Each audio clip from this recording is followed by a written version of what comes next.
Friends, welcome to JC Betters விருதுநகர்லேருந்து சத்யநேசன். நாம் தினந்தோறும் 2026 வீடு கட்டுவதற்கு டிப்ஸ்களை கொடுத்துக்கிட்டு இருக்கிறோம். நேற்றைய வீடியோவில் வந்து கதவு நில ஜன்னலுக்கு கதவு மாட்டுவதை குறித்து ஃபிட் பண்ணுவதை குறித்து நேற்று சொல்லியிருந்தேன். அடுத்து என்ன ஒர்க் பார்க்கலாம்.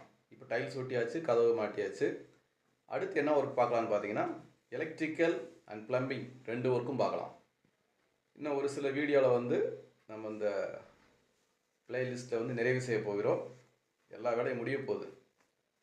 ஸ்டெப் பை ஸ்டெப்பாக நான் சொல்லிக்கிட்டே இருக்கேன். இப்போ வந்து எலக்ட்ரிக்கல் ஒர்க்கு எங்கெங்கே நமக்கு ஃபேனு லைட்டு எங்கெங்கே தேவைப்படுதோ, அடுத்து டாப் லைட்டு வெளியே எங்கெங்கே நம்ம வந்து ஏற்கனவே பாயிண்ட் விட்டுருப்போம் அந்தந்த இடங்களில் அதுபோக எக்ஸ்ட்ரா லைட்டு வேணுனாலும் நம்ம ஃபிட் பண்ணிக்கலாம். அதை முடிச்சுட்டு அடுத்து ப்ளம்பிங் ஒர்க்கு டேங்க் வச்சுட்டு போர்லேருந்து மேலே மாடிக்கு ஏற்றுறதா, இல்லை தொட்டியிலேருந்து சம்பிலேருந்து மேலே ஏற்றுறது, எத்தனை டேப்பு, எங்கெங்கே டேப்பு தேவைப்படுது, பாத்ரூமில், கிச்சனில், வெளியே வந்து அவுட்டரில் நமக்கு எங்கெங்கே தேவைப்படுது, இந்த ஒர்க்கை ஃபுல்லாகவே கம்ப்ளீட்டாக முடிச்சிடலாம். முடிச்சிட்டிங்க அப்படின்னா அடுத்து என்ன ஒர்க்குங்கிறத நாளைக்கு நான் சொல்கிறேன். ஓகே, தொடர்ந்து கன்டினியூ பண்ணுங்கள். இன்னும் ஒரு சில வீடியோவில் வந்து இதை நம்ம நிறைவு செய்வோம்.